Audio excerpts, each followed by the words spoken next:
In the dim glow of a small-town bakery at dusk, two identical twin girls, no older than 10, stood at the counter with wide eyes and trembling hands.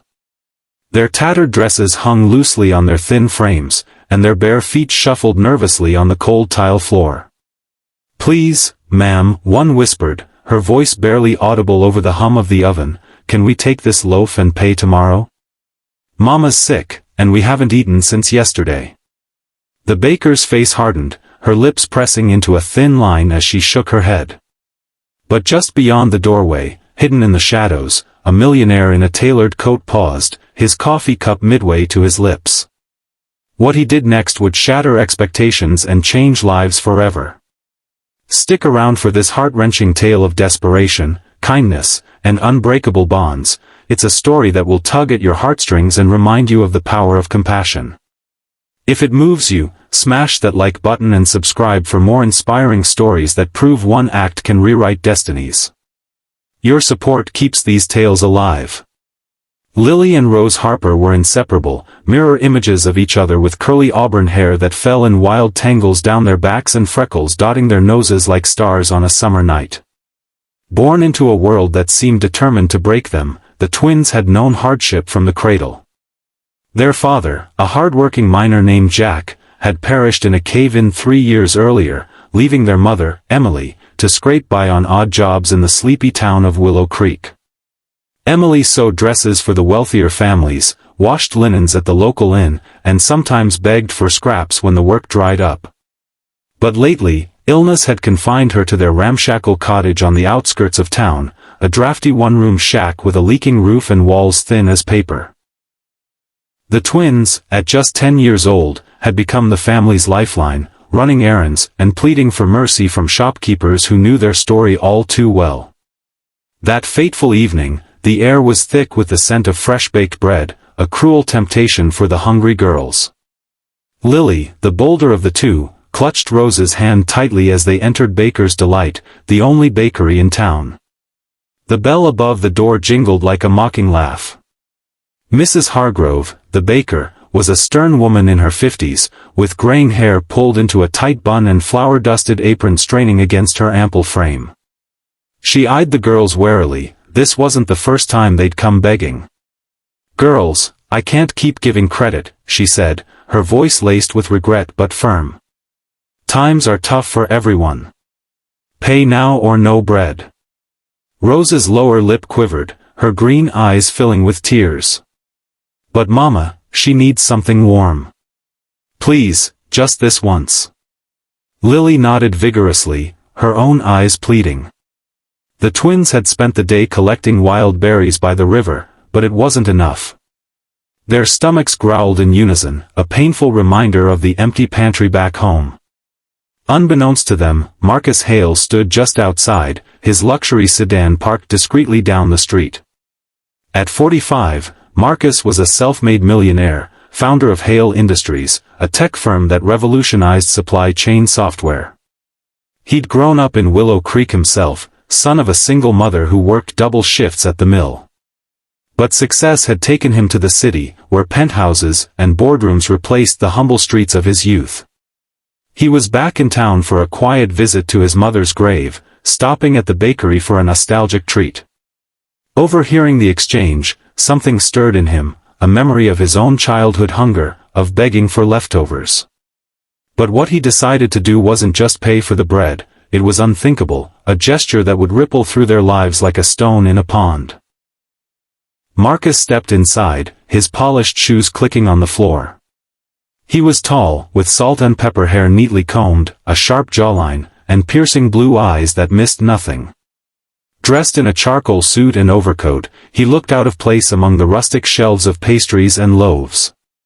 "Excuse me," he said calmly, his voice deep and authoritative.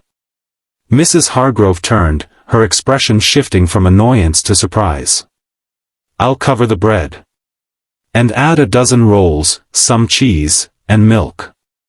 Whatever these girls need for the week." The twins froze, staring up at him like he was a ghost. Lily whispered to Rose, "Is he real?" Rose nodded, too stunned to speak. Mrs. Hargrove bagged the items quickly, her hands shaking slightly. "That's kind of you, sir. These are the Harper girls, good kids, tough situation." Marcus nodded, pulling out his wallet and handing over more cash than necessary. "Keep the change for your trouble." But as the girls reached for the bag, he knelt to their level. "What's your names?" he asked gently. "Lily and Rose," Lily replied, her voice gaining strength. "Thank you, mister."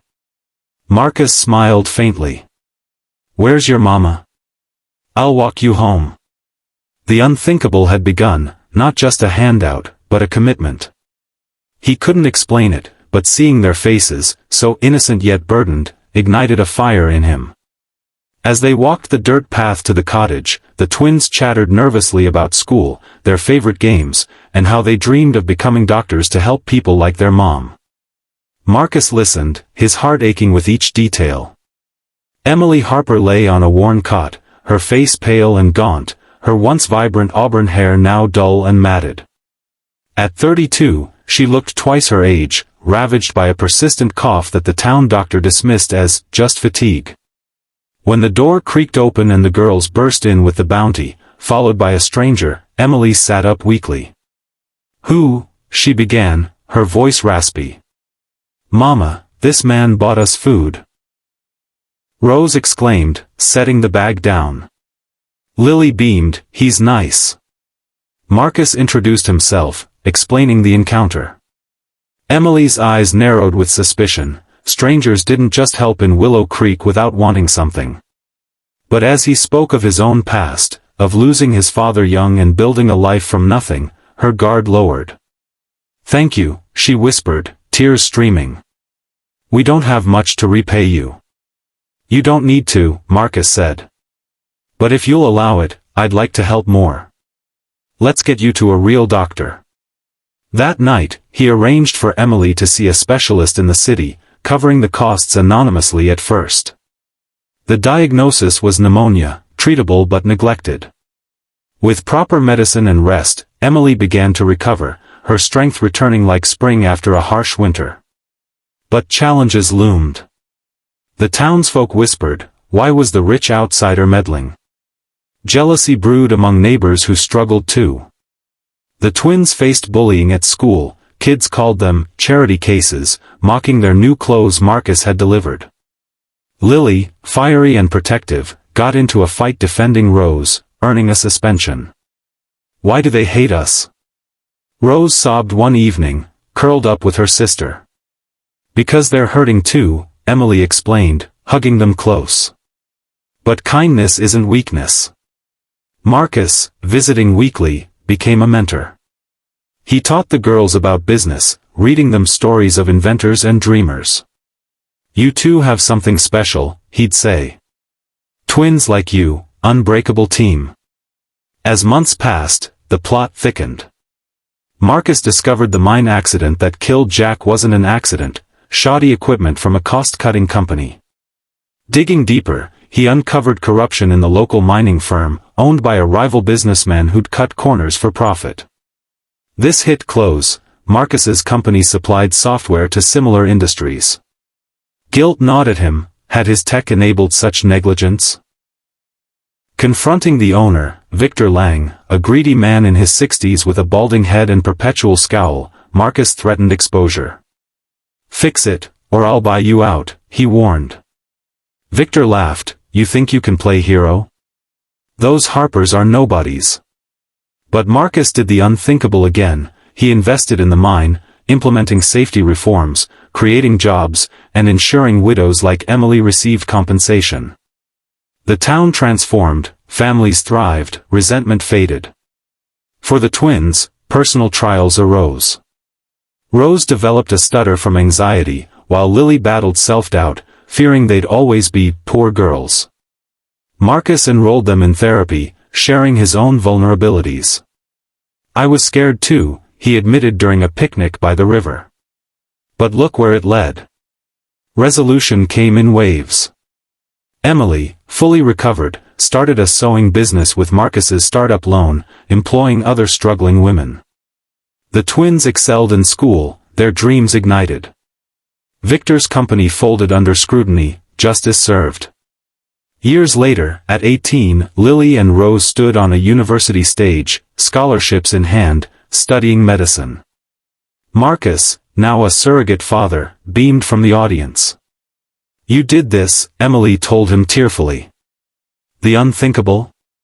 Marcus adopted the family into his heart, proving one overheard plea could spark a revolution of kindness. If this story of hope and humanity inspired you, like and subscribe. Let's spread more positivity. What unthinkable act of kindness have you witnessed? Comment below.